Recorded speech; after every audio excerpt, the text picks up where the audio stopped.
Hi, my name is Mia, and in 2017 I discovered what would become one of my favourite bands of all time, the Lemon Twigs. Brian Michael D'Addario, brothers from Long Island, New York, have released 5 studio albums as the Lemon Twigs, toured globally and found critical success, and built a fan base around their modern takes on 60s and 70s pop rock. They're immensely talented and they can produce and write some beautiful music. Go to School, their second studio album, is, in my opinion, quite underrated in the whole scheme of the Lemon Twigs discography, and as a follow-up to their debut album, Do Hollywood, I think it left a lot of people who liked the prog rock and psychedelic style of that album a bit disappointed. It's also a musical about a chimpanzee who goes to school. So I think it's kind of overlooked status amongst Lemon Twigs fans, critics, and probably the band itself. It charted a trajectory for the band to succeed as they have now. And I think it's a really bold and interesting body of work. I want to analyse its themes, kind of talk about the monkey business of it all, and how I would adapt it for the screen. Growing up in Long Island, Brian and Michael were introduced to music at a very young age by their father, Ronnie, who was also a musician. They learned to play instruments at a very young age, and they were raised listening to the Beatles and the Beach Boys, who would become very obvious and huge influences for them in their music. They both pursued acting as children. Brian performed in various Broadway musicals and Michael in a string of films, most notably, I think, in Sinister. They also formed a band together when they were in high school.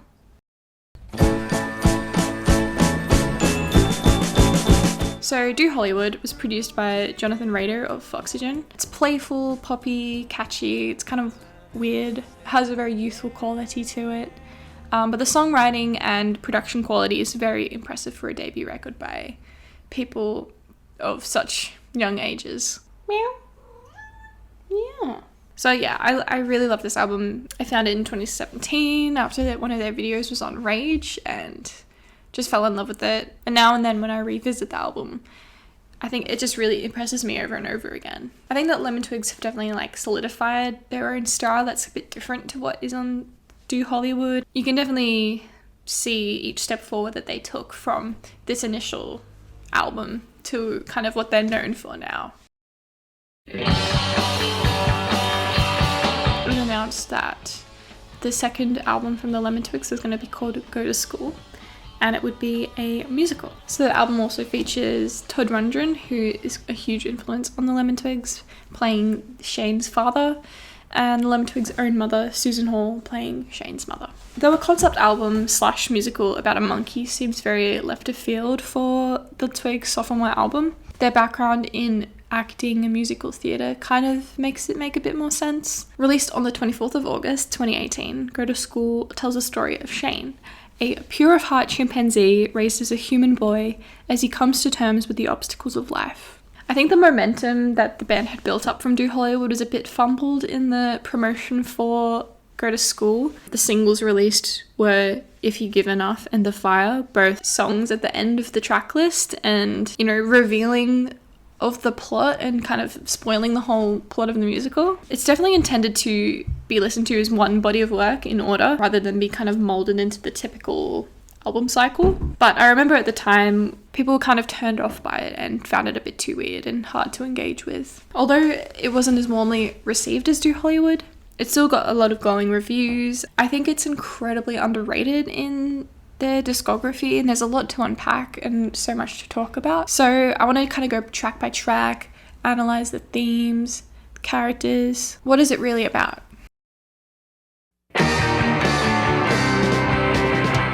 Bill and Carol, they fall in love, they meet, they have a very strained relationship, and eventually they lead to having a miscarriage. The expectations of society that pressure Bill and Carol to pursue a relationship together despite their kind of differences and lack of compatibility, seemingly. They try to have children instead of pursuing their dreams and what they really want in life. Carol says having kids is what she believes she's meant to do, but you can really see that what she really does want to do is, be a performer and be a rock star. I do think that they genuinely have a love for each other, but they are misled into pursuing goals from societal expectations that neither of them really want. This leads them to adopting Shane, which of course later has disastrous consequences. Bill and Carol independently did follow their desires instead of sustaining a fruitless marriage and adopting a monkey. This tragedy may never have happened.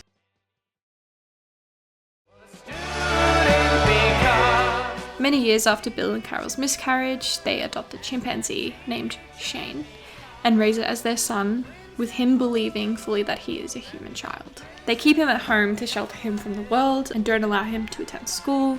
Shane, after watching TV, he decides that he does want to go to school and be part of a community. Bill is at first hesitant, warning him that people are cruel and that's too dangerous, but Shane ultimately is allowed to go to school. The cyclical nature of life, the student becomes the teacher becomes the principal, and I think Shane is kind of yearning for that sense of community. It's also about how school is kind of a totem of society and hosts, people to perform the roles that they are expected to play within society. So, of course, parents and students and teachers, it's Shane's initial yearning for that sort of community.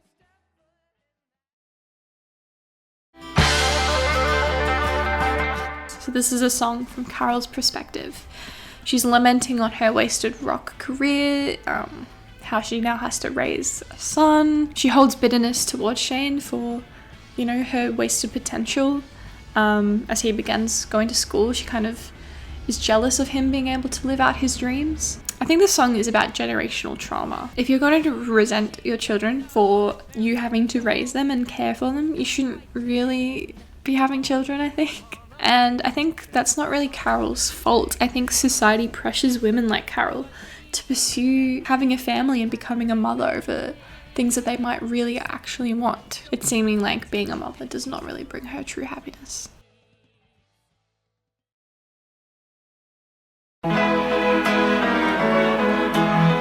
Shane is an optimist. He is looking at life in a more abstract way. So yeah, this perspective seems to be the antithesis of everyone around him at school, and he feels a sense of being different to everyone else, but not really sure what or why. So he's still not aware of his true identity.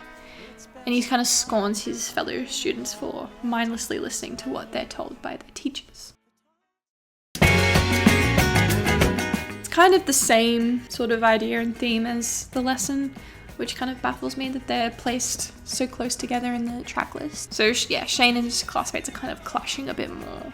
He sees the bullying and hatred and vitriol in the school, and he, seeing the negativity and pessimism and selfishness in his classmates, he urges them to change their perspective, to stop, being so vitriolic towards each other.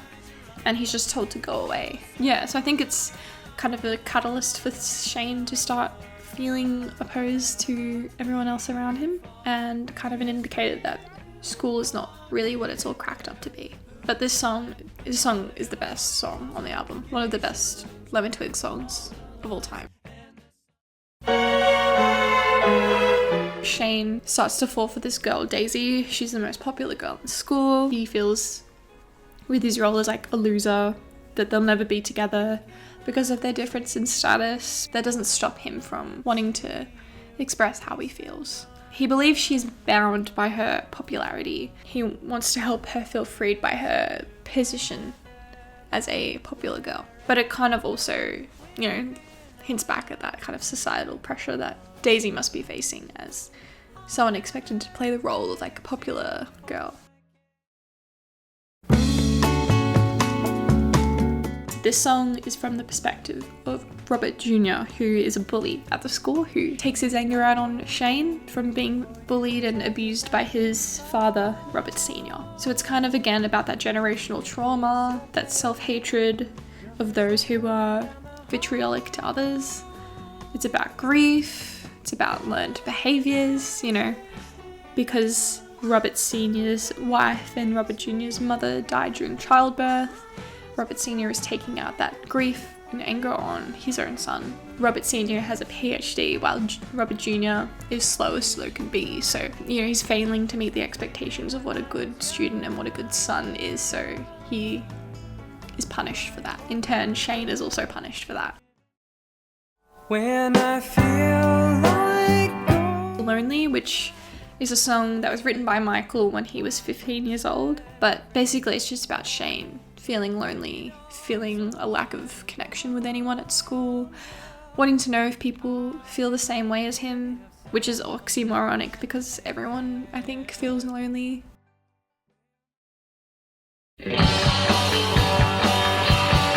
Daisy starts to take a liking to Shane and pursues a sexual relationship with him. He falls deeply in love with her and thinks that they, are in a full-on relationship, but she's only sexually interested in him.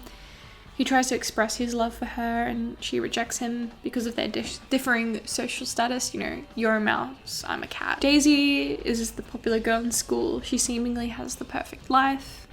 From being positioned as a popular pretty girl, it can be assumed that she's been over-sexualized by her peers and even teachers, leading her to objectify herself and become a hypersexual girl. She seeks a sexual relationship with Shane. Let's just not talk about the implications of that. She rejects any emotional connection with him. Who knows, maybe Daisy and Shane could have been a great couple and would have found a real emotional connection, but she felt as if her, their respective roles as popular girl and loner, they had to play their part in the community of a school. She couldn't bear to lose her status.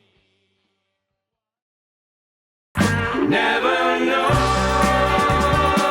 So Never Know kind of details Shane's parents recognizing that he's really struggling at school. Going to school is having quite a negative impact on him. Bill thinks if he tells Shane his true identity of being a monkey, will bring him kind of clarity and, make him feel a lot better, but it actually seems to have the opposite effect.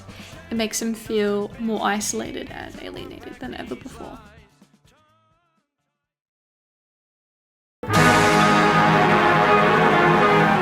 We move on to Born Wrong Heart Song, which is kind of the most Broadway musical song we really get. We see Shane is angry, he's very bitter, he feels betrayed by his parents and the world. He attempts in the middle of the song to kind of see the light and be an optimist as we know him to be, kind of overcome this, but ultimately he gives into the darkness and his hatred of his classmates in the world and plans to get revenge.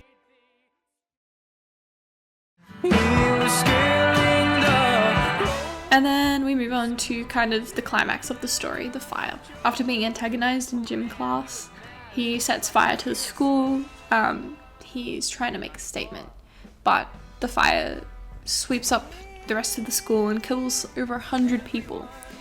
He thinks this act of violence will bring him satisfaction and, make him feel righteous, but it actually does make him feel a lot worse, and he further isolates himself from society.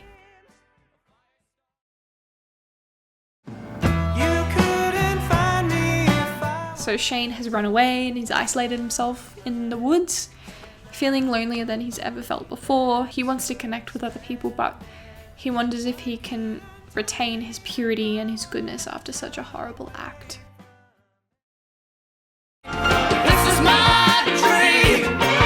This Is My Tree chronicles how Shane eventually finds community within the forest with other monkeys. I don't know where this is meant to be set in America, where you could just go off and there's monkeys living in the wild. I don't know.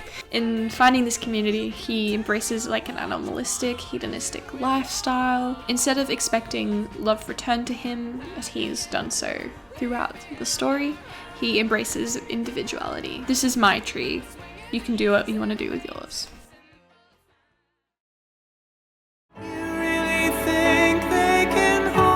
Shane is reflecting on his experiences.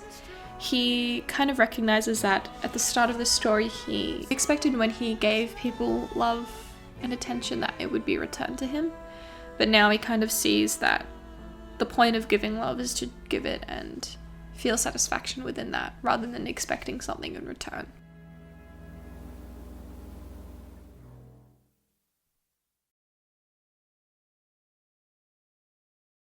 I wanna go to school. I wanna go to school. Every character is stunted by the societal expectations that are thrust upon them. They try to perform the roles that are kind of assigned to them in attempts to fit in with everyone.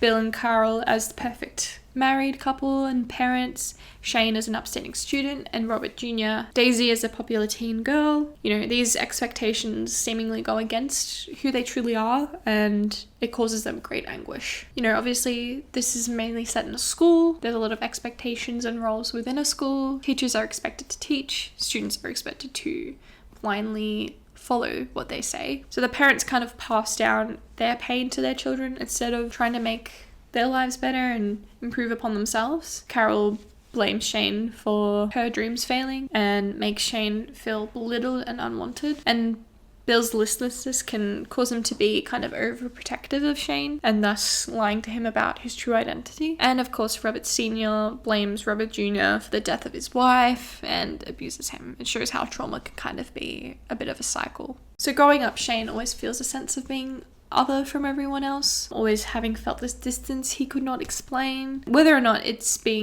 him being a monkey, or that's more of a metaphor for having a different sort of opinion and outlook on life to other people. He aches to be part of a community at the start and be around others, but when he starts attending school, he finds like an uncrossable gap between himself and his classmates philosophically. He feels lonely after being rejected, after having been driven to the point of violence and revenge. He isolates himself completely, this time away from everyone, and he wonders if he can kind of find that same fulfillment he was initially looking for within community while being alone. Obviously, the fire is kind of like an allusion to a sadly common occurrence in the US, which is school shootings. You can kind of argue that Shane's actions are unforgivable, and I do agree with that, but I think the Twigs are kind of trying to explore the mind frame of someone who would do such a thing. People who are of right mind don't do these things.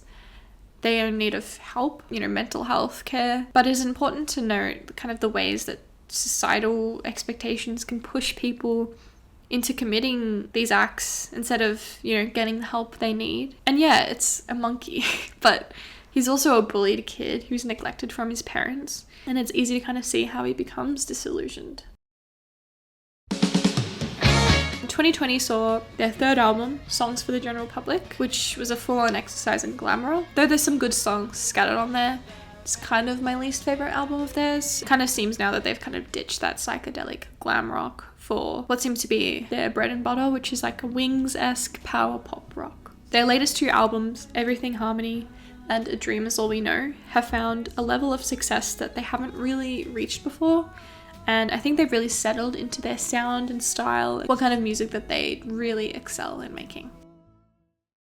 So obviously Go to School as an album itself is really well produced and works great as a standalone concept album, but at its core it is a musical. But if it were to be adapted, how would we do it? Would we do it for the stage? Would we do it for the screen? Well, I have thought about this a lot over the past 6 years since this album has come out, and this is how I would do it. So all of the characters and songs obviously remain, but I have one addition of a new character. Let's call her Alice. I think despite being the main character, Shane has too many songs. The Lesson and Small Victories are very similar thematically. And also I think we need a narrator and kind of like an outside perspective that Brian and Michael sort of play while they're also playing Shane. I think it's far-fetched to assume that Shane had absolutely no friends at school.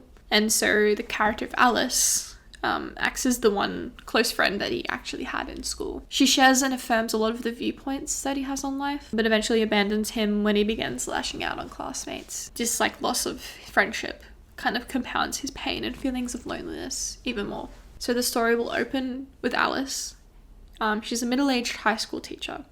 She's talking about some philosophical book. A student asks her why anyone would do such a horrible thing to kill someone. And she begins to wander off, looking in the distance, and recount a story about a boy she knew in high school. Alice starts to sing Never in My Arms, Always in My Heart, kind of like acting like Michael as the narrator in the music video. The music video for the song, it's the only music video for the album that was made, but it's really great in how it literally depicts the story of the song, and we see Bill and Carol, how they meet and they fall in love. Everything that kind of happens narratively we see. So I wouldn't change much about that. If I was making a film, I would have it like that. If I was having a stage play, I don't know, something like that, something similar. We then jump a few years and we meet Shane. He's sitting in front of the TV. Alice begins to sing The Student Becomes the Teacher. Bill and Shane also are in the song.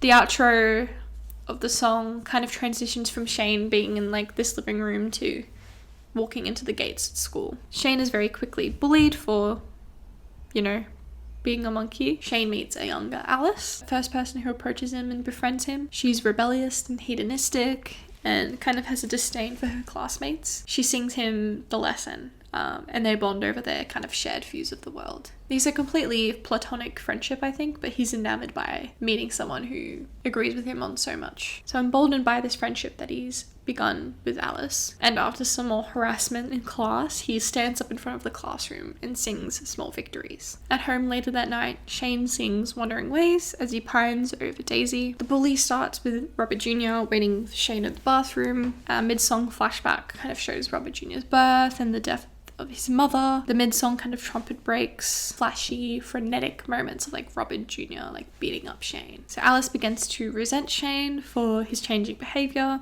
due to his longing for Daisy, and she abandons an after-school hangout with Shane. Shane walks home alone and sings Lonely. So later in class, Daisy sits next to Shane and she prepositions him, Queen of My School starts. He's eventually rebuffed. He's at an all-time low. Never know. And they tell him about his identity. He lashes out and has an angry outburst. Kind of channels a bit more monkey business behavior. Scares them a little bit. In his room alone, Shane sings Born Wrong Heart Song. He decides to get revenge. An adult Alice returns to sing The Fire. So recounting her account of the fire that Shane starts.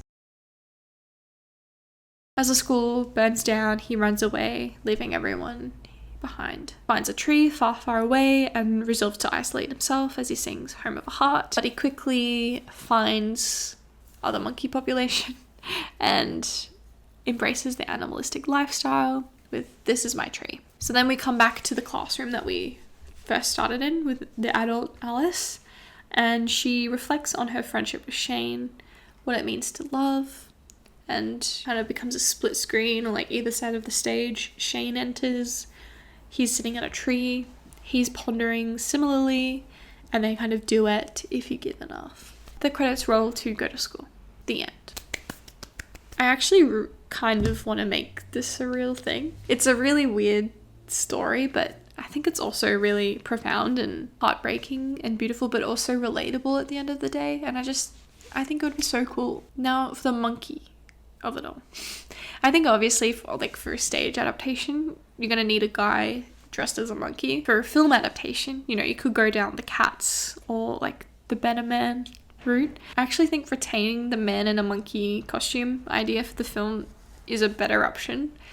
A, it's cheaper than CGI. B, it retains that idea of Shane's humanity despite him being a monkey. It makes him easier to sympathize with, I think, yet still differentiates him from all the other students and every other character. I also just think it's funny. So, would you watch a Go to School film or musical adaptation? I know I definitely would, and I just really love this album, and I wanted to talk about it and kind of get out my headcanon for this album. Let me know your thoughts down below. Have you listened to the album? Are you going to listen to it now? Are you intrigued? Thank you very much.